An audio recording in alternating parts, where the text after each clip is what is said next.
அனைவருக்கும் இனிய மாலை வணக்கம். நான் இப்போ கடந்த வகுப்பினுடைய அந்த இறுதி பகுதியை நான் உங்களுக்கு ஷேர் பண்ண விரும்புகிறேன். ஏன்னா நினைவு இருக்காது என்ன கடைசி நிமிடத்தில் பேச போறோம்னு. அதனுடைய தொடர்ச்சி தான் இன்றைய வகுப்பு. அதே சமயத்தில் நம்ம கணேஸ்வரன் ஐயா ஒரு சந்தேகத்தை கேள்வி எழுப்பினார்கள். ஸோ அது சம்பந்தமான பதிலையும் நான் உங்களுக்கு நான் இப்போ அதை காட்டணும். இப்ப மூலப்பொருள் நீங்க பிரம்ம அது ஆத்மா ஒன்னா இருக்கக்குள்ள இப்ப இந்த உலகத்துல எல்லா மனிதர்களும் ஒரு கூடைக்குள்ளதான் இருக்கும். ஆனா இந்த இந்த நீங்க இப்ப சொல்ற விஷயம் ஏன் அந்த மேற்கத்திய நாட்டுல நடக்கல, கிழக்குல நடக்கல, இந்த தென்னிந்திய நாட்டுல மட்டும்தான் நடக்குது? இதுக்கு என்ன காரணம்? இவங்களுக்கு மட்டும்தான் அந்த ஞானம் கிடைச்சிச்சா? ஏன் பிறருக்கு அது கிடைக்க வரல? அதே அதே படைத்த இறைவன் ஏன் அவங்களுக்கு அதுக்கு அந்த சைடுல ஏன் கொடுக்கல? ஐயா கணேஸ்வரனையா, நீங்க கேட்ட கேள்வி இப்ப நான் போட்டு காமிச்சேன். ஆமா ஆமா ஐயா, கேட்டேன். அதாவது இங்க மட்டும்தான் இருக்குது, ஏன் மேற்கத்திய நாடுகள்ல இது இல்லைன்னு கேட்டீங்க. கரெக்ட் தானே? ஆமாயா ஆமாய்யா. இப்போ இது மாபெரும் ரகசியத்தை நாம இப்ப பார்க்க போறோம். என்ன நடக்குது இங்க உலகத்துல எல்லாரும் அப்படிதான் நினைச்சிட்டு இருக்கிறாங்க. இப்ப ஏதோ நாம ஒரு 4 பேர் உட்காந்து இங்க பேசிட்டு இருக்கிறோம் அப்படின்னு நாம நினைக்கிறோம். உண்மைதானே? அதே மாதிரி இந்தியாவுக்குள்ளார மட்டும்தான், அதாவது இங்க சவுத் ஏசியா, அது குறிப்பா இங்கதான், அதாவது இந்தியா குறிப்பா சொல்ல போனா இந்தியா தான் இதுக்கு ஒரு இதா இருக்குது. இங்கதான் இதெல்லாம் பின்பற்றவங்க இருக்கிறாங்களே, மேற்கத்திய நாடுகள்ல பின்பற்றல அப்படின்னு. மேற்கத்திய நாடுகள்ல அதிகமா பின்பற்றக்கூடிய இது என்னங்கய்யா இருக்குது? பெரும்பாலும் என்ன மதத்தை சொல்றேன் இல்லையா? மதம் தானே பின்பற்றுறாங்க எல்லாருமே. யாரும் ஆன்மீகத்தை பின்பற்றுறது இல்லை. ஆமா ஆமா மதம் சார்ந்ததான். ஆமா. ஆமா. இப்ப நாம என்ன பேசிட்டு இருக்கிறோமோ இது மதமே இல்லை. இதுதான் ஆத்மாவை பத்தி, ஆன்மீகத்தை பத்தி, ஆண்டவனை பற்றி பேசுகின்ற விஷயம் தான் ஆன்மீகம். சரி, இப்ப உலகத்துல என்ன நடக்குதுன்னு பார்க்கலாமா? நீங்க கேட்ட கேள்விக்கு பார்க்கலாமா? பார்க்கலாம். நம்மளுடைய இயக்கத்தினுடைய பெயர் ஆனந்த மார்க்கம். ஆனந்த மார்க்கம்னா சமஸ்கிருதத்துல அது அதாவது பேரின்பத்திற்கான வழி. பேரின்பம் என்பது இறைவனிடத்துல இருந்து மட்டுமே கிடைப்பதுதான் பேரின்பம். மீறி இந்த உலக விஷயங்கள்ல எல்லாத்திலையும் கிடைக்கிறது இன்பம் அல்லது சுகம்னு சொல்லுவாங்க. அது சமஸ்கிருத வார்த்தை தான், சுகம். இந்த சுகம் என்பது முடிவுடையது. ஒரு பொருள்ல இருந்து கிடைக்கக்கூடிய சுகம் அதுல அந்த இது தீர்வாதான் மோகம்னு சொல்லுவாங்க. அதுல இருந்து சுவை தீர்ந்தோம்னா அடுத்தது அதுல இருந்து இன்ட்ரெஸ்ட் போயிடும். அப்புறம் வேற ஏதாவது புதுசா அதை பார்க்கணும்னு தோணும். ஸோ இது சுகம். ஆனா ஆனந்தம் என்பது அதுவும் சமஸ்கிருத வார்த்தை. ஆனந்தம் என்பது என்னன்னா, சுகம் அனந்தம் ஆனந்தம். அந்தம் அப்படின்னா எண்டு, முடிவுன்னு அர்த்தம். அனந்தம் என்றால் முடிவில்லாத அப்படின்னு அர்த்தம். அப்போ சுகம் அனந்தம் ஆனந்தம். அதாவது சுகம் என்பது முடிவுடையது. ஆனா அதே சுகம் அனந்தமாக முடிவில்லாத ஒரு சுகமாக இருந்தால் அதற்கு பேர் தான் ஆனந்தம். அப்படி முடிவில்லாத ஆனந்தம் சுகம் என்பது இறைவனிடத்தில் இருந்து மட்டும்தான் நம்மளால் பெற முடியும். அந்த இறை உணர்விலே நம்ம உணர்கின்ற பொழுது கிடைப்பதுதான் ஆனந்தம். அந்த ஆனந்தத்துல கண்ணீர் பெருகுன்னு சொல்லி வள்ளலார் சொல்றார். ஆக இப்ப இது இப்ப நம்ம மேற்கத்திய நாடுகள்லாம் இருக்கான்னு பார்ப்போம். என்ன நடக்குதுன்னு பார்க்கலாம். எல்லாரும் மதத்தை தான் பின்பற்றுறாங்க. பெரும்பாலும் இந்து மதம் பெரிய மதம்னு பாத்தீங்கன்னா இந்து மதம், கிறிஸ்துவ மதம், இஸ்லாம் மதம்.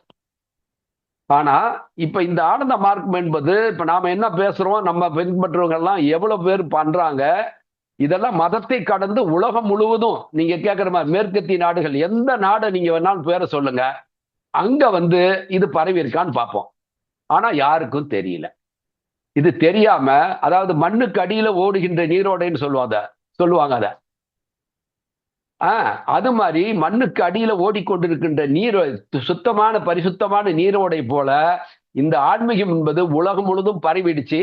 சிவபெருமான் காலத்திலையும் சரி, இந்த கிருஷ்ண பரமாத்மா வந்த காலத்திலும் சரி, இது இந்த பாரதத்தினுடைய எல்லையை தாண்டவில்லை. ஆனால் அன்றைக்கு இருந்த காலத்தோடு இன்றைய காலத்தை ஒப்பிட்டு பார்த்தோமே ஆனால் மனித அறிவு என்பது அதிகபட்ச உச்சத்துக்கு போயிடுச்சு. அறிவினுடைய எல்லை கிரகம் விட்டு கிரகமும் எங்க வேணாலும் இன்னும் கொஞ்ச நாள் போனா இன்னும் பெரிய தூரத்துல கிரகத்துக்கு போய் அங்கேயே வாழக்கூடியதெல்லாம் கண்டுபிடிச்சிற அளவுக்கு அறிவு வளர்ந்துருச்சு.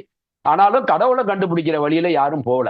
எல்லாம் இந்த உலகாதிய விஷயங்களுக்கான இது மட்டும்தான் போயிட்டு இருக்கிறாங்க. ஆனா இது ஒரு பக்கத்துல நம்ம இதை தான் பார்த்துட்டு இருக்கிறோம். ஆனா இந்த ஆன்மீகம் எப்படி அப்படியே, ஆனா இங்க இருந்துதான் அது வேறு பரவுது. இந்த இந்திய மண்ணிலிருந்து தான் காலங்காலமும் ஒரு யுகத்திலுமே. ஆனா இந்த யுகத்துல இது எந்த அளவுக்கு பரவி இருக்குன்றத பார்ப்போமா? ஐயா, இந்த ஸ்கிரீன்ல உங்களுக்கு தெரியுதா? கூகுள் ஸ்கிரீன்ல எல்லாருக்கும் தெரியுதான்னு மட்டும் ஒரு தடவை கன்ஃபார்ம் பண்ணீங்க. அதுக்கப்புறம் நான் ஒண்ணா போலாம். ஏன்னா நான் பாட்டுக்கு போயிடக்கூடாது. கூகுள் ஸ்கிரீன்ல தெரியுதா எல்லாருக்கும்? தெரியுதுயா. ஓகே. இப்போ இன்னைக்கு இந்த ஆர்டிபிஷியல் இன்டெலிஜென்ஸ் அப்படின்றதுதான் உலகத்தை கைக்குள்ள கொண்டு வரது. முதல்ல வெறும் கூகுள் அப்படின்னு இருந்தது.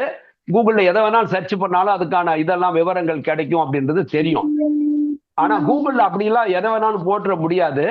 ஏன்னா உலகம் முழுதும் இது ஆதாரங்களாக பார்க்கக்கூடிய விஷயத்தை தான் ஆராய்ச்சி பண்ணி பல இதோட உரசி பார்த்து அதுக்கப்புறம் தெளிவாக இருக்கக்கூடிய விஷயத்தை மட்டும்தான் கூகுள்ல போட்டாகணும்.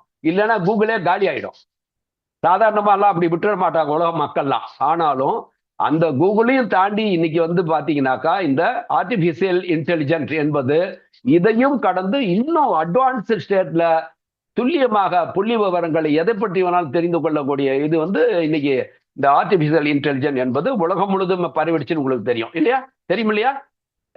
இப்ப உலகத்தை பத்தி ஆனந்த மார்க்கத்தை பற்றி சொல்லவும் நான் கேட்டிருக்கிறேன்.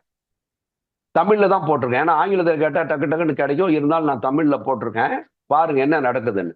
ஆனந்த மார்க்கம் 1955 ஆண்டில் பீகார் மாநிலத்தின் ஜமால்பூர் நகரில் பிரபாத் ரஞ்சன் சர்க்கார் பிராக்கெட்ல ஸ்ரீ ஸ்ரீ ஆனந்தமூர்த்தி அவர்களால் நிறுவப்பட்ட ஒரு உலகளாவிய ஆன்மீக மற்றும் சமூக சேவை இயக்கமாகும். ஆனந்த மார்க்க பிரச்சார சங்கம் எனப்படும் இந்த அமைப்பு ஆன்மீக விழிப்புணர்வு மற்றும் பிரபஞ்சத்தின் நலன். ஸ்கிரீன்ல எழுத்து பெருசா தெரியுதா? நான் வேணா இன்னும் கொஞ்சம் பெருசா நீங்க படிக்கிற மாதிரி போடுறேன். இப்ப தெரியுதுங்களா? படிக்கிறது மாதிரி தெரியுதா? தெரியுது. ஓகே. சோ ஆனந்த மார்க்க பிரச்சாரக சங்கம் எனப்படும் இந்த அமைப்பு ஆன்மீக விழிப்புணர்வு மற்றும் பிரபஞ்சத்தின் நலன் என்பதை தனது லட்சியமாக கொண்டுள்ளது. ஆனந்த மார்க்கத்தின் தத்துவம் தந்திர யோகாவை அடிப்படையாக கொண்டது. இது மனதை விரிவுபடுத்தி அறியாமையிலிருந்து விடுதலை பெறுதல் என்று விளக்கப்படுகிறது. இந்த இயக்கம் யோகாசனங்கள், தியானம், நற்செயல்கள் மற்றும் சைவ உணவு கட்டுப்பாடு போன்ற நடைமுறைகளை ஊக்குவிக்கிறது. மேலும் கௌஷிகி மற்றும் தாண்டவ இது ரெண்டும் நடனங்கள். இந்த ரெண்டும் எனப்படும் 2 சிறப்பு நடனங்களும் இதில் அடங்கும். சமூக சேவையில் ஆனந்த மார்க்கம் உலகம் முழுவதிலும் கல்வி நிறுவனங்கள், மருத்துவ மையங்கள், குழந்தைகள் இல்லங்கள் போன்ற பல திட்டங்களை நடத்துகிறது. இந்த அமைப்பு 180க்கும் மேற்பட்ட நாடுகளில் தனது சேவைகளை வழங்கி வருகிறது. எத்தனை நாடுகள்? 180க்கும் மேற்பட்ட நாடுகளில். இது நான் ஒன்னும் டைப் பண்ணலைங்க, புள்ளி விவரம் உலகம் முழுதும். சரி, ஆனந்த மார்க்கத்தின் தலைமையகம் மேற்கு வங்காளத்தின் புருலியா மாவட்டத்தில் உள்ள ஆனந்த நகர் எனப்படும் இடத்தில் அமைந்துள்ளது. பாருங்க, மூலம் எங்க இருக்குது? மையம் எங்க இருக்குன்னா இங்கதான், இந்தியாவில தான். மேற்கு வங்காளத்தினுடைய உள்ள மாவட்டத்தில் உள்ள புருலியா மாவட்டத்துல ஆனந்த நகர். முத்துலட்சுமி, ஆனந்த நகர் போயிருக்கீங்களா? முத்துலட்சுமி தீதி போயிருக்கீங்களா? அங்க அங்க எவ்வளவு ஆயிரம் பேர் வந்திருப்பாங்க. நீ வருடத்துக்கு ஒரு முறை நம்ம அங்க உலகம் முழுதும் அது மாதிரி நடக்கும். ஆனா இந்தியாவில வருடம் 2 முறை நடக்கிறது அந்த பர்டிகுலர் இடத்துல. நீ வந்திருந்தப்ப அங்க சுமாரா எவ்வளவு இருப்பாங்க? 500 பேர் இருப்பாங்களா? இல்ல 10,000 பேர் இருப்பாங்களா? 1000 பேர் இருப்பாங்களா? 10,000 மேல இருப்பாங்கண்ணா. ஏன்னா இவங்க அதே மாதிரி கோட்டீஸ்வரி எல்லாம் கல்கட்டா கூட வந்திருக்காங்க நடிகர். கோட்டீஸ்வரி தீதி வந்திருக்காங்கல்ல. சரி, இதை விடுங்க, இது ஒரு பக்கத்துல இருக்கட்டும். இப்ப இது எத்தனை நாடுகள் இருக்குன்னு சொல்லிட்டு நாம பார்த்தோம், சரியா? ஏன்னா இந்த விஷயங்களை இப்ப வெறும் இந்தியாவில மட்டும்தான் இருக்கு, சவுத் ஏசியால மட்டும்தான் இது இருக்குதா அப்படின்றத பத்தி நம்ம கேட்டோம். சரி, இப்ப ஆனந்த மார்க்கத்தினுடைய வெப்சைட் வேர்ல்டு ஃபுல்லா இருக்கக்கூடியது என்னன்னு கேட்டேன். உலகம் ஃபுல்லாமே இப்ப பாருங்க, அதிகாரப்பூர்வ இணையதளங்கள் ஆனந்த மார்கா .org. இது ஆனந்த மார்க்கத்தின் உலகளாவிய அதிகாரப்பூர்வ இணையதளம். தத்துவம், யோகா, தியானம், சமூக சேவை நிகழ்ச்சி போன்ற பல தகவல்கள் உள்ளடக்கியுள்ளன. அடுத்தது ஆனந்த மார்கா US. இது அமெரிக்காவுக்கான ஆனந்த மார்க்கத்தின் அதிகாரப்பூர்வ இணையதளம். அமெரிக்காவில் நடைபெறும் ஆன்மீக மற்றும் சமூக நடவடிக்கைகள் பற்றிய தகவல்களை இது வழங்குகிறது. அடுத்தது india.anandamaarga.org, இந்தியாவில் உள்ள ஆனந்த மார்க்க பிரச்சார சங்கத்தின் AMPS ஆனந்த மார்க்க பிரச்சார சங்கம் நடந்து இணையதளம். இந்தியா தொடர்பான திட்டங்கள், பிரதேச ஆட்சிகள், நிகழ்வுகள் ஆகியவை இதில் அடங்கியுள்ளன. அடுத்தது AMPS.org ஆனந்த மார்க்க பிரச்சார சங்காவின் மத்திய நிர்வாகத்தை பிரதிநிதித்துவப்படுத்தும் இணையதளம். அடுத்தது தர்மசக்கரா.com ஆனந்த மார்க்கம் சார்ந்த புத்தகங்கள் மற்றும் பதிப்புகள், அதாவது ஆனந்தமூர்த்தி அவர்களின் நூல்கள், அதாவது குருதேவர்களுடைய அவர் வழங்கிய சொற்பொழிவுகள் அடங்கிய புத்தகங்கள், இதெல்லாம் வழங்குவதற்கான இணையதளம். ஸோ இது மாதிரி இங்க இருக்குது. இது உலகம் முழுசும் நீங்க போனீங்கன்னா இதுல தேரலாம். இன்னொன்னு இப்ப பாருங்க, இப்ப ஒரு நாட்டுல இருந்து ஒரு சீன்ஸை பார்க்கலாம். ஓகேவா?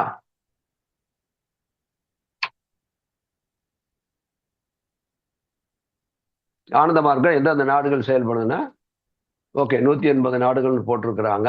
பெர்லின் செக்டார் பாருங்க, பெர்லின் பெல்ஜியம். இது உலகத்தை 9 செக்டாரா ஆனந்த மார்க்கம் உலகத்தை 9 செக்டாரா பிரிச்சிருக்குது. இது சும்மா ஏதோ கீர்த்தனை பஜனை நடத்துறது இல்ல.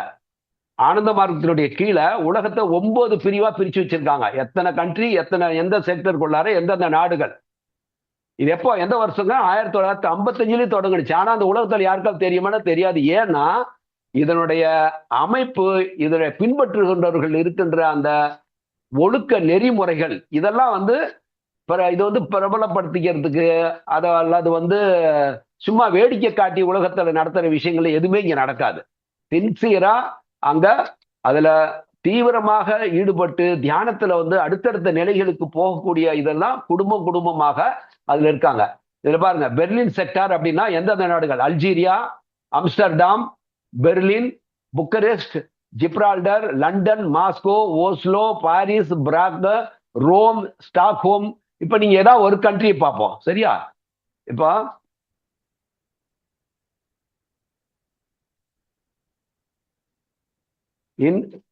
என்ன ஒரு போடலாம்? பாரிஸ் போடலாமா? இல்ல மாஸ்கோ போடலாம். ஏன்னா ரஷ்யா கம்யூனிஸ்ட் நாடா இருந்தது. அங்க கூட இந்த ஆன்மீகம் ஆழமா இருக்கான்னு பார்ப்போம். சரியா? இப்ப மாஸ்கோ போட்டிருக்கேன். ஒரு கம்யூனிஸ்ட் நாட்டுல ஆனந்த மார்க்கம் ரஷ்யாவில் பல நகரங்களில் தனது ஆன்மீக மற்றும் சமூக சேவை நடவடிக்கைகளை மாஸ்கோவில் ஆனந்த மார்க்கத்தின் செயல்பாடு குறித்து குறிப்பிட்ட தகவல் கிடைக்கவில்லை. இருப்பினும் ரஷ்யாவின் பிற பகுதியில் அமைந்துள்ள சில முக்கிய மையங்கள் மற்றும் திட்டங்கள் பற்றிய விவரங்கள் கீழே வழங்கப்பட்டுள்ளன. ஆனந்த அன்னபூர்ணா மாஸ்டர் யூனிட் அப்படின்றது ரஷ்யாவின் பிரிமோஸ்கி கிராய் பகுதியில் சயோஸ்கா கிராமத்தில் அமைந்துள்ள ஆனந்த மார்க்கத்தின் ஒரு முக்கியமாக மையமாகும். இங்கு விவசாயம், யோகா மற்றும் தியான முகாம்கள், செமினார்கள் போன்ற பல நடவடிக்கைகள் நடைபெறுகின்றன. ஆனந்த சிவானி மாஸ்டர் யூனிட் இது சைபீரியாவில் அமைந்துள்ள மற்றொரு மையமாகும். இங்கு பிராந்திய மாநாடுகள் மற்றும் இது போன்ற இது இருக்குது. இங்க ஒரு இணையதளம் இருக்குது. அதுல பிக்சர்ஸ் எல்லாம் கூட கிடைக்கும். இது பாருங்க, ரஷ்யாவில் இந்த எழுத்தெல்லாம் பாருங்க, ரஷ்யாவினுடைய எழுத்து தெரியுதுங்களா? இங்க உட்காந்து தியானம் பண்ற மாதிரிலாம் பிக்சர் இருக்குது. இவங்கெல்லாம் ரஷ்யன் பீப்புள் தான்.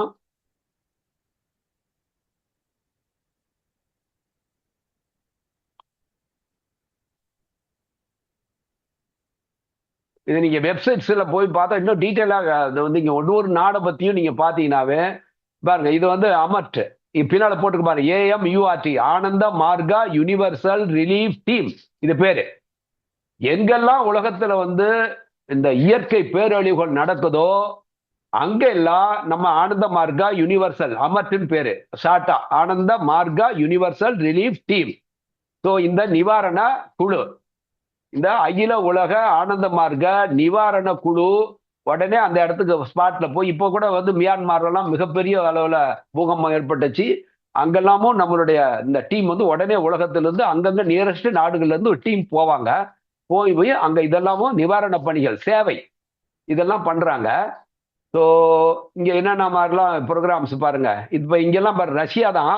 ஆனா இங்க சாப்பாடெல்லாம் சப்ளை பண்றாங்க பாருங்க இவங்கெல்லாம். ஆனா இந்த சாப்பாடுலாம் பாத்தீங்கன்னா நம்ம ஆனந்த மார்க்கத்தினுடைய வெங்காயம், பூண்டு, அங்கெல்லாம் நீங்க மாமிசம் சாப்பிடாத மனிதர்களை பார்ப்பீங்களாங்கயா?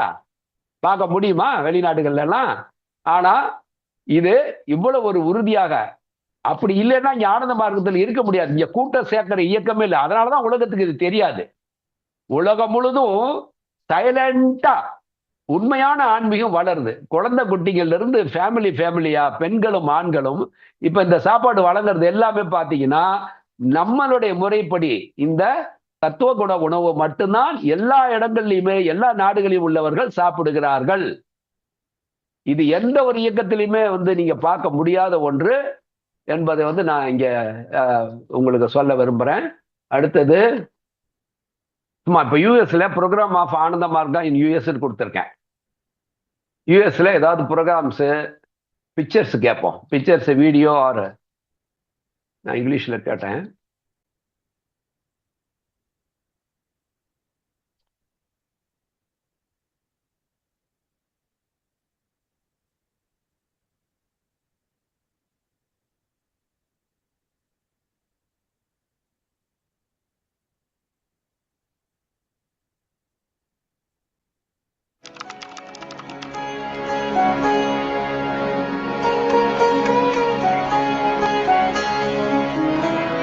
ஆங்கிலத்தில் படிச்சுங்க. ஆனந்த மார்க்கம் 5 years in ரஷ்யா. எல்லாரும் பாருங்க. பாபாராம் கேவலம் மதத்தை பாடுறாங்க. 2016 எடுத்தது இது.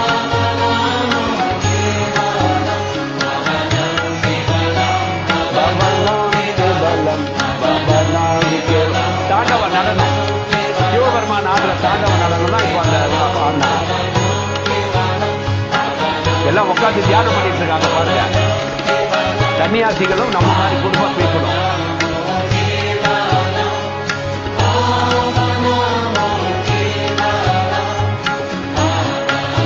சர்வீஸ் ப்ராஜெக்ட் இன் 30 cities ரஷ்யாவில்.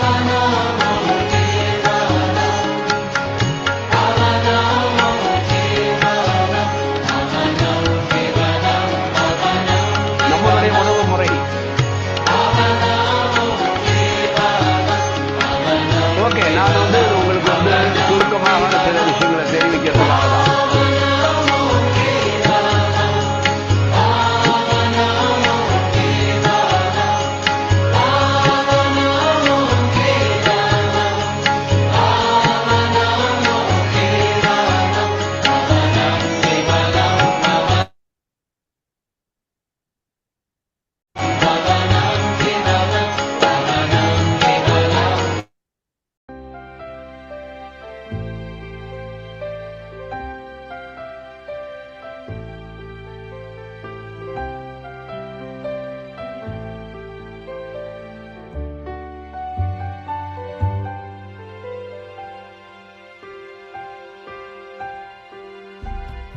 Festival of bliss, I long for a festival of bliss, merging of our minds, may we always live like this.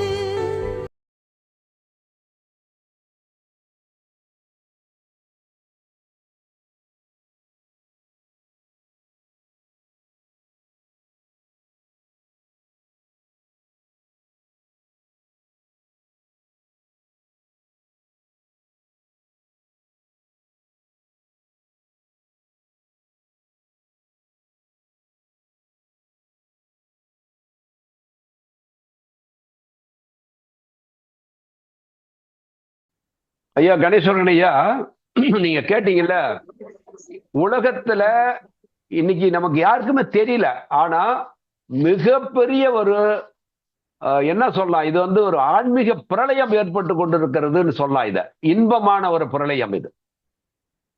Sivaperuman காலத்திலும் கிருஷ்ணருடைய காலத்திலும் நடக்காத ஒரு மிகப்பெரிய ஒரு ஆன்மீக இது உலகம் முழுவதும் பரவி கொண்டிருக்கிறது.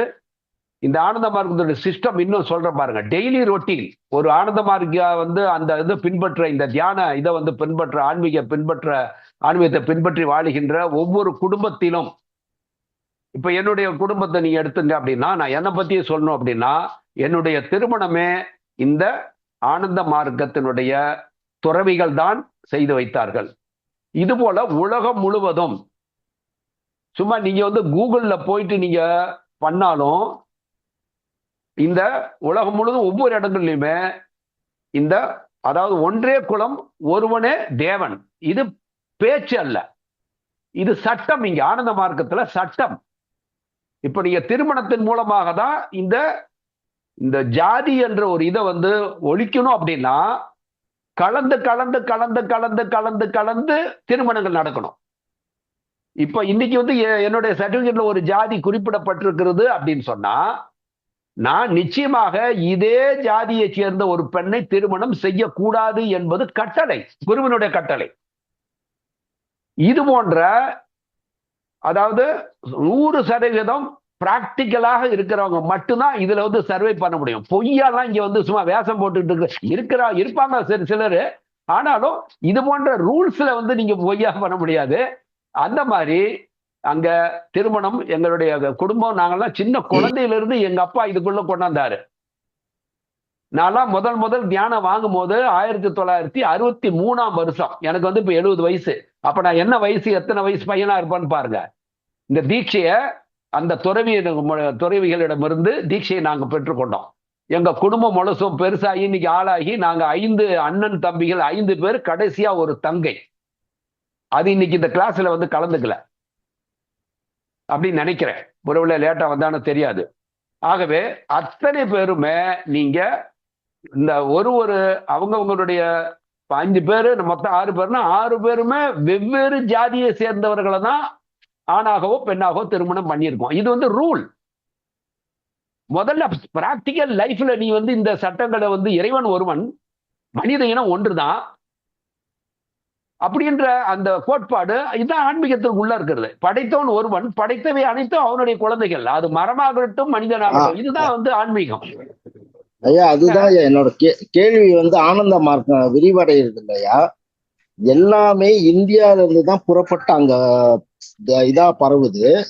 படைச்சவன் ஒருவனா இருக்கக்குள்ள ஏன் அங்க தோன்றப்படலன்றதுதான் என்னோட கொஸ்டின். இதுக்கு வந்து இது வந்து ஒரு 5 வருடங்களுக்கு முன்னால இதே கேள்வியை ஒருத்தர் கேட்டாரு என்கிட்ட. அதுக்கான வீடியோ இருக்குது, அந்த வீடியோ ரெக்கார்ட் பண்ணியிருக்கேன். ஏன்னா மறுபடியும் அது வந்து அது பெரிய விளக்கம் தரணும் அதுக்கு. ஏன் அதே கேள்விதான் கேட்டாரு. ஏன்னா உலகம் முழுதும் மனிதர்கள் இருந்தாலும் இப்ப நம்ம எல்லாரும் சொல்றாங்க சிவபெருமான் இந்தியாவில தான் தோன்றினாரு, கிருஷ்ண பரமாத்மா இந்தியாவில தான் தோன்றினாரு, அதுக்கப்புறம் பரமபுருஷன் அடிக்க ஆனந்தமூர்த்தி இங்கதான் தோன்றினார் அப்படின் போது இந்தியாவை விட்டு வேற எங்கேயும் மனிதர்களை வாழலையா? ஏன் வெளியே வேற எந்த நாட்டிலையும் அவர் வந்து தன்னை படித்துக் கொள்வது இல்லை அப்படின்ற கேள்வி கேட்டாங்க. அதேதான் உங்களுடைய கேள்வி. உண்மைதானையா? அதுதான் என்னோட கேள்வி. ஆமா, அங்க இருந்துதான். அப்ப அவங்க மூலமா அவங்கதான் ஒவ்வொன்றும் உலகத்துக்கு வந்து இந்த ஒளியை பாய்ச்சிட்டு இருக்கிறாங்க அப்படின்றதுக்கான காரணத்தை நான் மிக தெளிவாக அந்த வீடியோல கொடுத்திருக்கிறேன். அந்த வீடியோவை வந்து நான் வந்து வேணா உங்களுக்கு வந்து ஷேர் பண்றேன். ஆமா, இல்ல இப்ப இல்ல, நான் வந்து தனியா ஷேர் பண்றேன். தனியா ஷேர் பண்ணி விடுங்க. இன்னைக்கு வகுப்புல யார் யாரெல்லாம் வந்திருக்காங்களோ ஏற்கனவே பார்த்திருக்காங்க. இப்ப சரஸ்வதி தீதி எல்லாம் பார்த்திருப்பாங்கன்னு நினைக்கிறேன். அதெல்லாம் ஏற்கனவே பார்த்துட்டாங்க. ஏன்னா அவங்க கிளாஸ்ல தான் நான் அந்த வகுப்பை எடுத்தேன். ஏற்கனவே மலேசியாவில் வந்து இந்த வகுப்பு வந்து ஏறத்தாழ 5 வருடமாக தொடர்ந்து வகுப்பு நடந்துகிட்டு இருக்குது, ஒவ்வொரு செவ்வாய்க்கிழமையும். அதுல வந்து அவ்வளவு பேர் வந்து தெளிவடைஞ்சிருக்காங்க இந்த மாதிரி விஷயங்கள்ல. அப்போ வந்து ஒருத்தர் இந்த கேள்வி கேட்டாரு, அதுக்கான பதிலை கொடுத்திருக்கேன். ஜியாகிரபிக்கல் ரீசன் என்ன, இன்டெலெக்ட் அறிவு சார்ந்த இது என்ன, அது காரணங்கள் என்ன, எந்த காரணத்துக்காக அவர் இங்கதான் வந்தாகணும் அப்படின்றதுக்கு எல்லாமே நான் வந்து ஆதாரங்களோட நான் வந்து அங்க கொடுத்துருக்கேன். அதை வந்து நீங்க படிச்சு பாருங்க. அதுக்கும் புரியலனாலும் கேட்டு பாருங்க வீடியோவில். அதுவும் புரியலனாலும் நான் வந்து விளக்குவதற்காக தான் நான் இங்க இருக்கேன். சரியா? ஆனா அற்புதமான கேள்வி. நீங்க எல்லாரும் இப்ப நான் நேர்ல பேசுறதை மிஸ் பண்றீங்களான்னு எனக்கு கஷ்டமா தான் இருக்கு.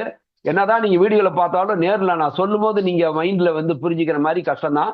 ஆனாலும் அதை நான் ஷேர் பண்றேன். நம்மளுடைய வகுப்புக்கு இன்னைக்கு போகலாம்.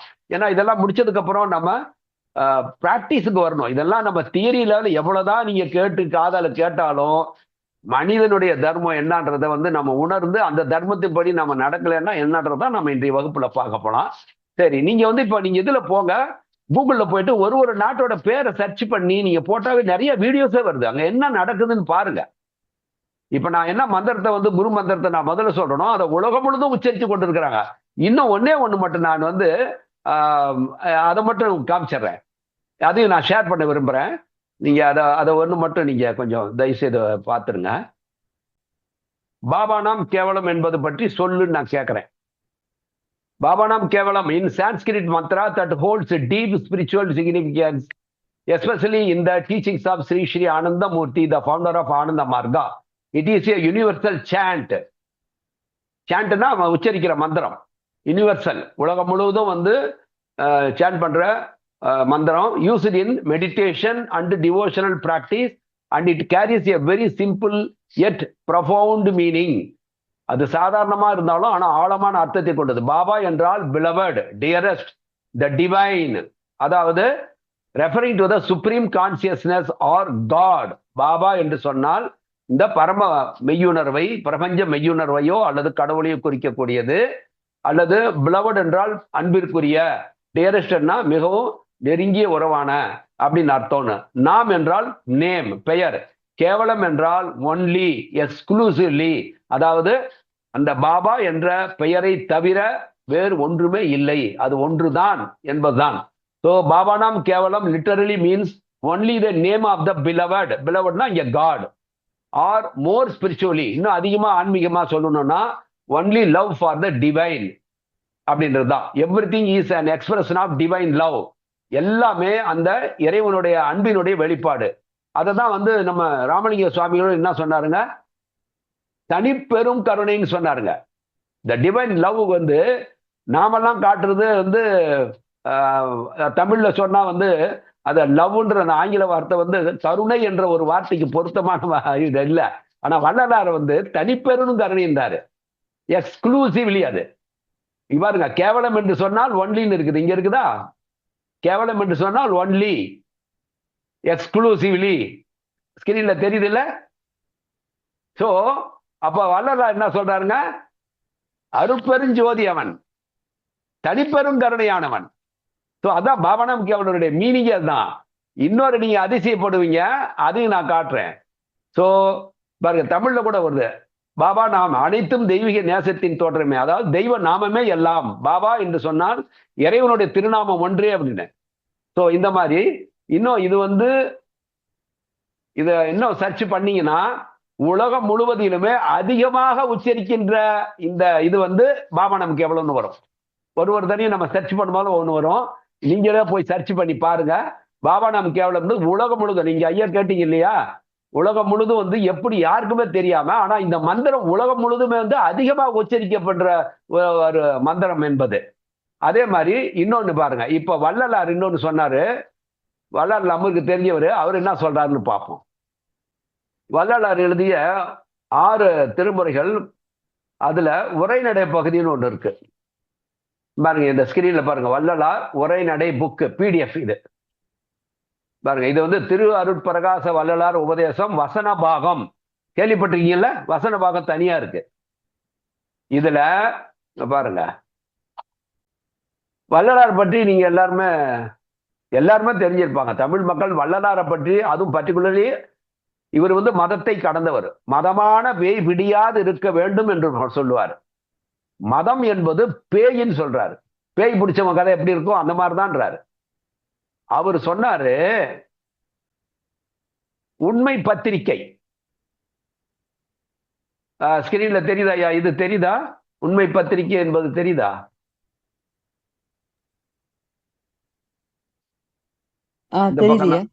இந்த பக்கம் தான் நீங்க பார்க்கணும். இந்த புக்கு வந்து அப்படியே புக்காவே வந்து பேஜ் பேஜா எடுத்து 21ஆம் பக்கம், அந்த இதுல வந்து 21 பாருங்க, இந்த இடத்துல 21 இருக்கு. சிவமயம், திருச்சிற்றம்பலம், அருட்பெருஞ்சோதி 6 சாப்டர் உண்மை பத்திரிகை. இதுல என்ன போடுறான்னு பாருங்க.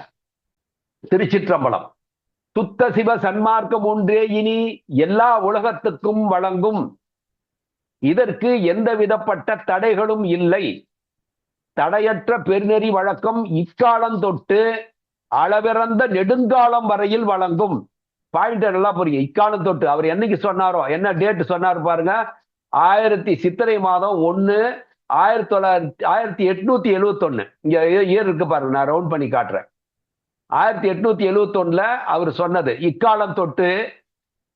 என்ன அளவிறந்த நெடுங்காலம் அப்படின்னா அது எல்லை இல்லாத காலம் வரலாம், இத்தனை வருஷம் தான் இருக்கும் அப்படின்லாம் இல்லை.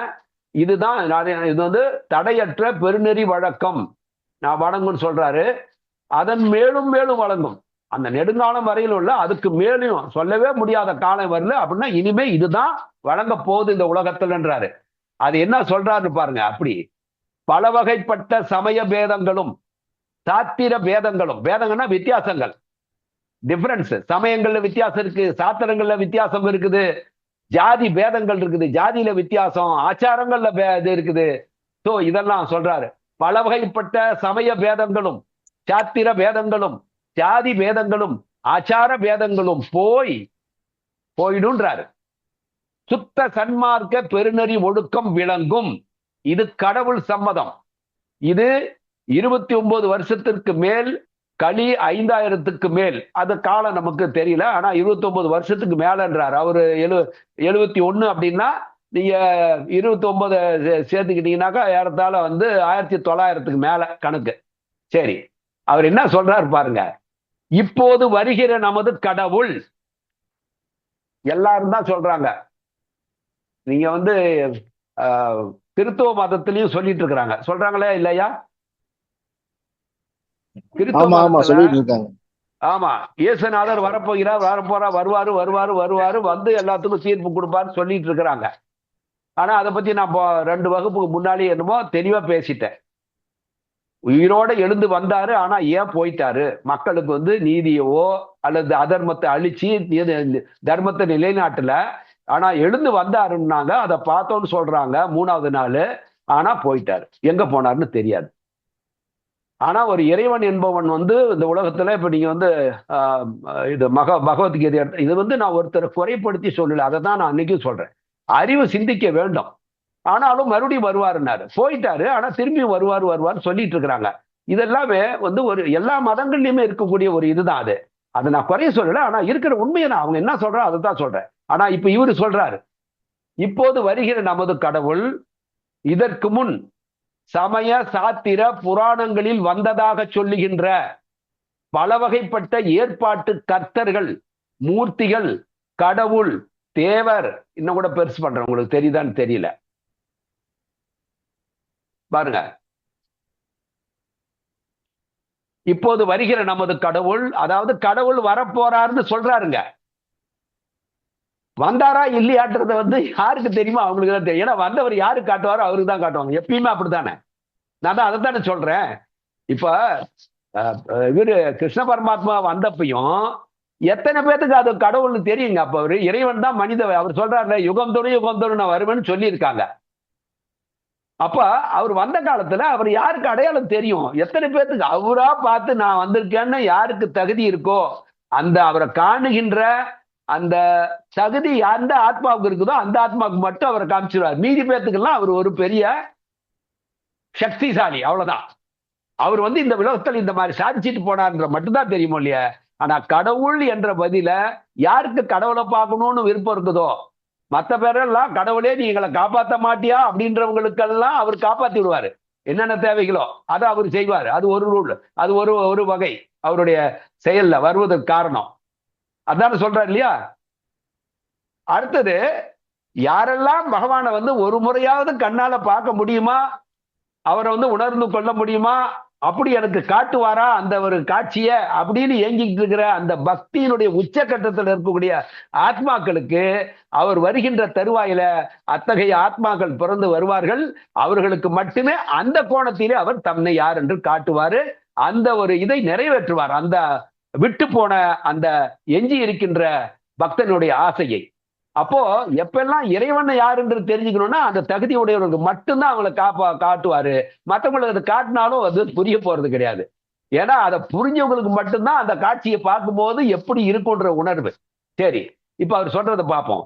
இப்போது வருகிற நமது கடவுள் இதற்கு முன் சமய சாத்திர புராணங்களில் வந்ததாக சொல்லுகின்ற பல வகைப்பட்ட ஏற்பாட்டு கர்த்தர்கள், மூர்த்திகள், கடவுள், தேவர், அடியார், யோகி, ஞானி முதலானவர்களில் ஒருவர் அல்ல. இதுல எதெல்லாம் சொல்லுதோ அந்த ஆளு கிடையாது இப்ப வரப்போறவர் சொல்றாரு. நீங்க புராணங்களா இருக்கட்டும், எதெல்லாம் எப்படி எப்படியோ சொல்லியிருக்காங்க, அதுல சொல்லப்பட்டிருக்குதே அந்த மாதிரி ஒருவர் அல்ல இப்ப வரப்போறவர். இப்படி சொல்லப்பட்ட எல்லா மூர்த்திகளும், எல்லா தேவர்களும், எல்லா கடவுளரும், எல்லா தலைவர்களும், எல்லா யோகிகளும், எல்லா ஞானிகளும் தாங்கள் தங்கள் அனுபவங்களை குறித்து எதிர்பார்க்கின்றபடி எழுந்தருள்கின்ற தனித்தலைமை பெறும்படி. இது உண்மையாயின் அந்த பதியின் அருளை நான் பெறுவேன், பெறுகின்றேன், பெற்றேன். என்னை அடுத்தவர்களும் பெறுதற்கு யாதொரு தடையும் இல்லை. பெறுவீர்கள், பெறுகின்றீர்கள், பெற்றீர்கள், அஞ்ச வேண்டாம். இப்படிக்கு சிதம்பரம் ராமலிங்கம். இதை நான் எதுக்கு சொல்றேன்? இதெல்லாம் நினைவுல வச்சுங்க. அந்த சிவபெருமான் வந்த காலத்திலயும் சரி, இப்ப இந்த கேள்விக்கு நான் பதில் அனுப்புறேன்ட்டேன். ஏன் இந்தியாவில தான் இங்க இருந்து அவங்க வரணுமா அப்படின்றதுக்கு நான் தனியா வீடியோ அனுப்பிச்சிட்டேன். ஆனாலும் அதை சார்ந்த இன்னும் சில விஷயங்கள் நம்ம இங்க பேசணும். சிவபெருமான் எடுத்த காலத்துல மனிதர்களுடைய எண்ணிக்கை, ஏன்னா 7000 வருடத்துக்கு முன்னால அதுக்கு அடுத்தது அடுத்த யுகம். ஏன்னா யுகந்தோறும் நான் சம்பவாமி யுகே யுகே என்று சொன்னால் யுகந்தோறும் நான் என்னை பிறப்பித்துக் கொள்வேன். சம்பவாமி யுகே யுகே, என்னை நானே அவரா விருப்பப்பட்டு அங்க வருவாரு. அதுக்கான காரணங்கள் இந்த ஒரு யுகம் என்று சொல்வது இந்த கால சக்கரம். இப்ப அவர் எஸ்டாப்ளிஷ் பண்றாருன்னா எல்லா நீதி தர்மம் எல்லாத்தையும் நிலைநாட்டிட்டு எல்லா உயிர்களுக்கும் எல்லா சேமங்களும் நடக்கணும் அப்படின்றத அவரு நிலைநாட்டிட்டு அவர் போயிட்டாருன்னா, அதுக்கப்புறம் மறுபடியும் அது என்னாகும், காலப்போக்கில் அப்படி அப்படியே இதாகி மறுபடியும் தர்மம் அதர்மம் எல்லாம் மேல மறுபடியும் தர்மத்தை கீழே போய் அதர்மவாதிகள் அதிகமாகும். ஏன்னா இது நடந்தே தீரணும். அப்பதான் இந்த படைப்பின் சுழற்சி நடைபெற்று கொண்டே இருக்கும். அப்ப அந்த இது மறுபடியும் உச்சத்துக்கு வருகின்ற அந்த காலகட்டம் என்பது அப்ராக்சிமேட்ல மேல ஒரு 200-300 வருடங்கள் முன்ன இருக்கலாம் பின்ன இருக்கலாம். ஆனா 3500 ஆண்டுகள் என்பதுதான் இந்த காலச்சக்கரத்தோடைய இது கணக்கு. அப்படி பார்க்கின்ற பொழுது அது உண்மைதானா அப்படின்னு பார்த்தா, இப்போ சிவபெருமன் வந்த காலத்தை நாம எதை வச்சு கணக்கு போடணும்னா தந்திர சாஸ்திரத்தினுடைய காலத்தை வச்சுதான் அவர் வந்த காலத்தை கணக்கு போட முடியும். ஏன்னா அவர் தந்ததுதான் அந்த தந்திர சாஸ்திரம். அவரும் அவருடைய துறவியாகிய பார்வதியும். நாமெல்லாம் புராணங்கள்ல கதைகள்ல டிவி சீரியல்ல போய் சிவபெருமான் இவங்கெல்லாம் பாக்குறோமே, அந்த கதாபாத்திரம் அல்ல சிவபெருமான். அவரை பற்றி தான் இப்ப வகுப்புகள் தொடங்கி இருக்கோம். நம்ம சிவபெருமானுடைய வரலாறை நம்ம பேச கொண்டுறோம். இப்ப தொடங்கி இருக்கோம் அந்த இன்னொரு வகுப்புல. இப்பதான் ரெண்டு வகுப்பு முடிஞ்சிருக்குது. சோ அவர் இருந்த காலத்துல இருந்த மக்கள் தொகை ஏன் இங்கதான் ஆரம்பிக்கணுமான்றதுக்கு பதிலும் அந்த வீடியோலயும் நீங்க பாத்துங்க. ஆனா எவ்வளவு பேருக்கு சென்று அடைஞ்சது அப்படின்னு பாத்தீங்கன்னா, அவர் மறைந்ததுக்கு அப்புறம் ஒரு 1000 ஆண்டாவது பிடிச்சது. அட்லீஸ்ட் இந்த இந்தியா, திபெத்து, சைனா போன்ற இடங்கள்லாம் சிவன் பரவிட்டார். அவருடைய தியானம் தந்திர சாஸ்திரத்தினுடைய தந்திர பள்ளிகள் எல்லாம். தந்திரான்றது இந்த மெடிடேஷன் சிஸ்டத்தை ஃபாலோ பண்றது தந்திரா. சிவபெருமான் கொடுத்த அந்த சிஸ்டத்துக்கு பேர் தாந்திரிக் சிஸ்டம் ஆஃப் மெடிடேஷன். அந்த சிஸ்டம் மெடிடேஷன் சைனாவில் பரவுனது. அப்புறம் புத்தர் வந்ததுக்கு அப்புறம், புத்தர் காலத்துக்கு அப்புறம் அது கொஞ்சம் அப்படியே ஃபேட் ஆகுது. ஏன்னா ஒரு இது வரும்போது அது இதாகுது. ஆனாலும் இன்னைக்கு வரலும் அது பரவி நிக்குது. எது சிவபெருமானுடைய. ஆனா சிவன் பெயர் தான் இருக்குது ஒழிய அவர் என்ன டீச் பண்ணாருன்றது ஒருத்தருக்குமே தெரியாது. எப்படி 6வது அறிவுனா என்னன்னு ஒரு மனிதருக்கு கூட தெரியலையோ, பகுத்தறிவு பேசிட்டு இருக்கிறாங்களா உலகம் முழுதும், அதுபோல இது வெக்கப்பட வேண்டிய விஷயம். ஏன்னா இதெல்லாம் சொல்லப்பட்டிருக்கிறது, அது என்னன்னு கூட புரிஞ்சுக்கல நாம. அது போலதான் சிவபெருமான் என்ன டீச் பண்ணினார் மனித இனத்துக்குன்றத யாரும் எதுவுமே தெரிஞ்சுக்கவே இல்லை. ஆனாலும் அவர் 1000 ஆண்டுகளுக்கு அப்புறம் அது பரவணுச்சு. அவருக்கு அப்புறம் அதுக்கப்புறம் பரமாத்மா இவர் வர்றாரு, கிருஷ்ண பரமாத்மான்னு வருகிறாரு. கிருஷ்ணர் வந்த காலத்திலையும் அவருக்கு எண்ணி சொன்னா ஒரு 10-15 பேரை தவிர அவர் பகவானுடைய இதுதான் மனித ரூபத்துல வந்திருக்காரு அப்படின்ற இது அதுக்கு மேல யாருக்கும் தெரியல. ஆனாலும் ஒரு 1000 ஆண்டுகளுக்கு அப்புறம் தான் அவரு இந்த பகவத்கீதையே நாடு முழுதும் பிரபலமானது. மக்கள் எல்லாம் அதை பின்பற்றினாங்க. அதுக்கப்புறம் அவர் போட்டோ இல்லைன்னாலும் அதுல என்னென்னலாம் வர்ணிக்கப்பட்டதோ அதை வச்சு இவங்களா ஒரு உருவத்தை கிரியேட் பண்ணிக்கிட்டு அதை கிருஷ்ணனாவும், அதே மாதிரி சிவனை பத்தி யாரும் போட்டோ பிடிச்சி மக்களை நேர்ல பார்த்தவங்களும் இன்னைக்கு இல்லை. ஆனாலும் அந்த கருத்தை வச்சு ஒரு வடிவத்தை வச்சுக்கிட்டு இதுதான் சிவன் என்றும் இதுதான் கிருஷ்ணன் என்றும் வராங்க. உண்மை பொருள் அல்லாது. உண்மையல்லாத ஒன்றை வந்து நீங்க உங்க அப்பா உருவத்தையோ அம்மா உருவத்தையோ வேற மாதிரி ஒன்று எழுதி வச்சு படம் மாதிரி ஒன்று வரைஞ்சி வச்சுட்டு நீங்க வந்து இதுதான் அப்பா அம்மானாக்கா யாராவது நம்புவாங்களா? அது மாதிரிதான் இது. ஆக அவருடைய காலத்திலையும் பாத்தீங்கன்னா அவர் இருந்த காலத்துல அந்த அளவுக்கு பிரபலம் ஆகல. ஆனா இன்னைக்கு வள்ளலார் சொன்னதை ஞாபகம் வச்சுங்க. ஏன்னா எப்பயுமே அவர் வந்திருக்காருன்னா யாரெல்லாம் அந்த தகுதி உடையவர்கள், நீங்க அதுல சொன்னார் கடைசியா, இது உண்மையாயின் நான் அதை பெறுகிறேன், பெற்றேன், அதே மாதிரி என்ன எனக்கு பின்னால வந்தவர்களும் வந்து அவர்கள் வந்து பெறுவார்கள், பெறுவீர்கள் அங்க அப்படின்னு சொல்லிட்டு அங்க உத்தரவாதம் கொடுக்கிறார் அவர். அவர் வந்து ராமலிங்க சுவாமிகள் வந்து நம்பிக்கை, அவர் மேல நம்பிக்கை இல்லாதவர்களுக்கு அவர் வார்த்தை கூட வந்து நம்பிக்கை வராது. இல்லைன்னா அவர் பொய் பித்தலாட்டமா பேசி வச்சுட்டு போயிருக்கணும். ரெண்டும் ஒண்ணுதான் இருக்க முடியும். ஆனா அவர் பித்தலாட்டம் பண்ற ஆளா இல்லான்றது அவரை பின்பற்றவங்களுக்கு தெரியும். அப்படி உண்மைதான் அப்படின்னா அவர் சொன்ன விஷயம் தெரியணும். அவர் சொன்ன காலத்துக்கு அப்புறம் வந்திருக்கணும். ஆனா வந்தது ஏன் உலகத்துக்கு தெரியலையா அப்படின்னு பார்த்தா, ஏன்னா தகுதி உடையவர்களுக்கு தான் அது போய் சேரும். ஆனா நான் முன்னே ஒன்று சொல்ல வந்த விரும்புவது என்ன அப்படின்னா, இன்னைக்கு இந்த ஆன்மீகம் அதே தான் இன்னைக்கும் சிவபெருமான் என்ன போதிச்சாரோ அதே தான் கிருஷ்ண பரமாத்மா திரும்பவும் ரினியூ பண்ணி கொடுக்குறாரு. ஏன்னா ஆன்மீகத்தை பொறுத்தவரை கடவுளை காணுகின்ற வழி, அதுக்கான சிஸ்டம் என்னென்ன ஃபாலோ பண்ணுன்றதா நீங்க இஷ்டத்துக்குலாம் மாத்திட்டு போறது இல்ல. கடவுள் ஒருத்தர் தான், அவரை அடையும் வழியும் ஒன்றுதான், அதற்கான பின்பற்ற வேண்டிய நெறிமுறைகளும் ஒன்றுதான், என்னைக்கும் மாறாது. அப்ப இன்னைக்கு ஆனா உலகம் முழுவதுமே நீங்க அதை இந்த 3 இதுலயும் கம்பேர் இன்னைக்கு இந்த அளவுக்கு போயிருக்குன்னா, எந்த மனுஷன் இதை வந்து இந்த உலகம் முழுதும் பரவனா? யாரு உலகம் முழுதும் இவ்வளவு போயிருக்குன்னா யார் இதை பரப்புனாங்களே தெரியலையே, யாருக்கும் தெரியலையே. ஆனா அவரை தெரிஞ்சவங்களுக்கு தெரியும் இது எப்படி பரவுதுன்னு. உண்மையா பையா? நமக்கு எட்டாம இருக்கலாம், ஆனா எப்படி இது உலகம் முழுதும் போயிடுச்சு. அவர் என்ன பண்ணாரு? சிவபெருமான் வந்த காலத்துல எக்கனாமிக் சிஸ்டம் கிடையாது, பொருளாதாரத்தை பற்றிய இதெல்லாம் இல்லை. ஏன்னா அவன் காய்களும் கனிகளும் என்ன இயற்கையில கிடைச்சதோ அதை உண்டு வாழ்ந்த காலம் அது 7000 ஆண்டுகளுக்கு முன்னால. அதே மாதிரி கிருஷ்ண பரமாத்மா வந்த காலத்திலையும் மன்னர்கள் ஆட்சி தான் நடந்தது. எல்லாம் மன்னர்கள், ஒரு மன்னன் இருப்பான், அவன் தான் வந்து மக்களுக்கு வேண்டியது எல்லாத்தையும் ப்ரொவைட் பண்ணுவாங்க. அப்பவும் அங்க என்னென்ன இருக்குது, அங்க சிஸ்டம் வந்து எக்கனாமிக் சிஸ்டம் என்பது அவசியமே இல்லை. ஏன்னா கஜானா என்பதும் மன்னனுடைய கையில தான் இருக்கும், வரி என்பதும் வாங்குறது எல்லாத்தும் மன்னன் ஒருத்தன் தான் இருப்பான். அங்க புதுசா எக்கனாமிக் சிஸ்டத்தை அமைக்கணுன்ற அமைப்பு இல்லை. ஆனா இன்றைய அரசியல் அமைப்புல உலகம் முழுதும் உள்ள அனைத்து நாடுகளிலும் ஒரு எக்கனாமிக் சிஸ்டம் இருக்கணும், பொருளாதார திட்டங்கள் இருந்தாகணும். அந்த பொருளாதாரத்தினுடைய வளர்ச்சிக்கும் அந்த இதெல்லாம் வந்து திட்டங்கள் தீட்டி அங்க உருவாகி ஆக வேண்டும். இது காலத்தினுடைய கட்டாயம். ஆனா இன்னைக்கு உலகம் முழுதும் இருக்கக்கூடிய இந்த ஆன்மீக விஷயத்திலையும் சரி, உலக மக்கள் தொகை பார்த்தீங்கன்னா கோடி கோடி கோடி கோடியா பெருகிட்டே இருக்குது. துன்பங்களுடைய எண்ணிக்கையும் அதனுடைய வகைகளும் அதனுடைய கோர தன்மைகளும் அந்த காலத்துல இருக்கிறத விட இந்த காலம் இன்னும் பயங்கரமாக இருக்குது. ஆனா தீர்வு, உடம்பு சரியில்லை, ஃபீவர் வந்தா டாக்டர் போய் ஊசி போட்டுக்கலாம். ஆனா மனதுக்குள்ளார ஒருத்தனை வந்து துன்புறுத்துது பாருங்க நோய், செத்துடலாமான்னு தோணும். முடிஞ்ச வரலும் அந்த உயிரை வச்சுட்டு ஓட்டலாம், முடியலன்னா மருந்து குடிச்சு செத்து போயிடலாம். இது மனத்துல இருக்கக்கூடிய ஒரு மனிதனுக்குள்ளாரையும் ஒரு வீட்டுக்குள்ளாரையும் பிரச்சனைகள், அவ்வளவு பிரச்சனைகள். இதுக்காக வேண்டி கடவுள்கிட்ட தேடி போறாங்க, என்னென்னமோ பண்ணி பாக்குறான், நெருப்புல நடந்து பாக்குறான், இங்க குத்திக்கிட்டு தேர இழுக்கிறான், என்னென்னலாம் பண்ண முடியும் அத்தனைலாம் குட்டி கரணம் போட்டு தோப்பு கரணம் போட்டு என்னென்னமோ கடவுள்னு அவன் யாரை நினைச்சுன்னா முன்னால போய் பாக்குறான். ஒருத்தருக்கு கூட விடிவு கிடைக்கலங்க. இது சத்திய வார்த்தையை நான் பேச, இதைத்தான் வள்ளலார் வந்து ரொம்ப இதெல்லாம் மூட நம்பிக்கையில் ஒளி தெரியுங்கன்னாரு. ஆனா அவர் கும்பிடுவாங்க, அவர் சொன்ன ஒன்ன கூட லைஃப்ல ஃபாலோ பண்ண மாட்டாங்க. இந்த முரண்பாடுதான் மனிதர்கள் இன்றைய வரையிலுமே துன்பத்திலிருந்து விடுபடவில்லை. பொருளாதாரத்தை நீ வந்து கோடீஸ்வரனா இருக்கலாம், எல்லா தேவைகளும் வீட்டுல வச்சிருக்கலாம், ஆனா மனதுக்குள்ள நிம்மதி என்பதும் சந்தோஷம் என்பதும் ஒரு குடும்பத்துல இல்லை அப்படின்னா, இன்னைக்கெல்லாம் சிறு பிராயத்திலிருந்து சின்ன குழந்தைங்களதே பிரச்சனைகள், மன பிரச்சனைகள் எக்கச்சக்கமா வந்துட்டு ஒரு வீட்லயும் பார்க்கலாம்.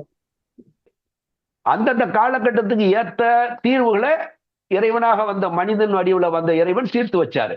ஆனா இன்னைக்கு ஏன்னா வெறும் ஆன்மீக பக்தர்களுக்காக மட்டும் அவர் தன்னை யாருன்னு காட்டுறதும் இல்ல, பக்திக்கான தீரியை கொடுத்தாரு. பகவத்கீதை முழுசும் என்ன பாத்தீங்கன்னா மனிதனுடைய ஆன்மீக பாகவத தர்மத்தை வந்து எப்படி பின்பற்றணும்ன்ற அத்தனையும், 6வது அறிவுடைய மனிதன் என்ன செய்யணும், எப்படி கடவுளை வந்து நெருங்கணும், என்னென்னலாம் வாழ்க்கையில பின்பற்றணுன்ற அத்தனையும் வந்து செய்கின்ற கர்ம, அதாவது கர்ம யோகா, ஞான யோகா, பக்தி யோகா மூன்றுலையுமே ஒரு மனுஷன் வந்து உடல் சார்ந்த, மனம் சார்ந்த, ஆன்மீகம் சார்ந்த 3 எல்லைக்குள்ள வாழணும். இப்போ ஒன்னும் வாழுகின்ற செயல்களை செய்கின்ற பொழுது எப்படி இறைவனோடு ஒவ்வொன்றையும் தொடர்பு படுத்தி கொள்ளணும், செய்கின்ற செயலை எல்லாரும் எப்படி இறைவனோடு தொடர்பு பண்ணணும், இதெல்லாம் தான் பகவத்கீதையில சொல்றது. இது முழுக்க முழுக்க ஆன்மீக தத்துவம் மட்டும்தான் அங்க கொடுக்கப்பட்டது.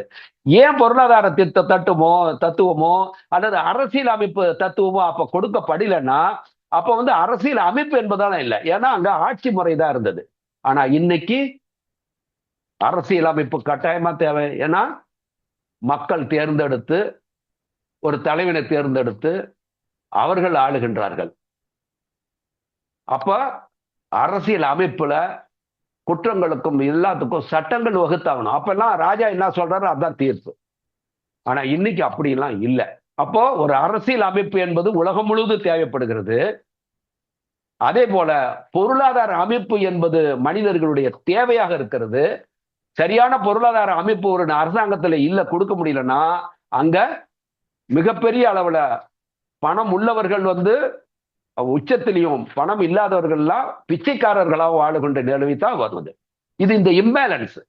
அப்போ ஒரு நாட்டை ஆளுகின்ற அரசியல் அமைப்பு எப்படி இருக்க வேண்டும், எத்தகையவர்கள் ஆள வேண்டும், பொருளாதார அமைப்பு எப்படி இருக்க வேண்டும் இந்த காலகட்டத்துக்கு, அதை ஒரு தீர்க்கதரிசியால மட்டும்தான் கணிக்க முடியும். ஏனென்றால் இது இன்றைய ஒரு நாளைக்கோ அல்லது 5 ஆண்டுகளுக்கான திட்டம் அல்ல, வருங்காலத்திற்கும். வள்ளலார் சொன்னாரு, இன்னும் வருகின்ற நெடுங்காலத்திற்கும் அதற்கு மேலும் மேலும் மேலும் அது தொடரும் அவருடைய ஆட்சின்னு சொல்றாரு. அவர் வந்தார்னா அந்த சன்மார்க்கம் தான் இங்க இவ்வளவு ஆனந்த மார்க்கத்தை தான் அவர் சொல்றாரு. நீங்க வேற எதோட நீங்க கம்பேர் பண்ணி வேற யாரை நீங்க சொல்லுவீங்க? இன்னைக்கு இத்தகைய ஆனந்த ஒரு ஆன்மீக தத்துவத்தை சொல்லுகின்ற ஏதோ ஒன்றை சொல்லுங்க. இது போல விளக்கம் நான் சொன்னது வந்து ஒரு கடுகளவு தான் சொல்லியிருக்கேன். ஏன்னா குறிப்பிட்ட நேரத்துக்குள்ளார ஏறத்தாழ இந்த 1.5 மணி நேரம் கணக்கு கட்டினா எத்தனை வகுப்பு, இத்தனை மணி நேரத்துக்குள்ள எவ்வளவு சொல்ல முடியுமோ சுருக்கமா தேவையான விஷயத்த சொல்லியிருக்கேன். ஆனா அது கடல். இவ்வளவு விஷயம், இந்த கடுகளவு விஷயமாவது எங்கேயாவது சொல்லப்பட்டிருக்கா தெளிவாக? கிடையவே கிடையாது. உலகத்துல எங்க தேர்ந்தாலும் கிடைக்காது, இங்க மட்டும்தான். அப்படின்னா அத்தகைய ஒருவர் யாராக இருக்க முடியும்? யாரால் இந்த விஷயத்தை ஆன்மீக தத்துவங்களும் சரி, நாம பேசதான் சொல்ற கடுகுதான். இதே ஆன்மீக தத்துவங்களை வந்து இந்த பிரபஞ்சத்தினுடைய படைப்பு முதல் கொண்டு, இந்த பஞ்சபூதங்களுடைய தோற்றங்கள் முதல் கொண்டு, உன்னுடைய அறிவு, ஏன்னா இன்னைக்கு அறிவியல் உலகம், சும்மா கதையெல்லாம் விட்டுட்டு போக முடியாது. அதுக்கான ப்ரூஃப் இல்லைன்னா நீ ஒத்துக்க மாட்ட. அத்தகைய இதோட இன்னைக்கு இந்த பிலாசபியும் சரி, ஆன்மீக தத்துவங்களும் சரி, அதே மாதிரி அரசியல் அமைப்பு என்பதும் அதுக்கு வந்து என்ன பேருங்க, ப்ரோக்ரசிவ் யூட்டிலைசேஷன் தியரி, ப்ரவுட்னு பேரு. எப்படி அமர்ட்னு சொன்னாலும் ஆனந்த மார்க்கா யூனிவர்சல் ரிலீஃப் டீம், எங்கெல்லாம் டிசாஸ்டர்ஸ் நடக்குதோ, எங்கெல்லாம் பேரழிவுகள் நடக்குதோ, அங்கெல்லாம் உடனே இந்த இயக்கத்தை சேர்ந்த அந்த உறுப்பினர்கள், நானும் அதுல உறுப்பினர் இருக்கலாம். இப்ப உள்ளூர்ல எங்கேயாதுன்னா நான் உடனே அந்த இடத்துக்கு போகணும்.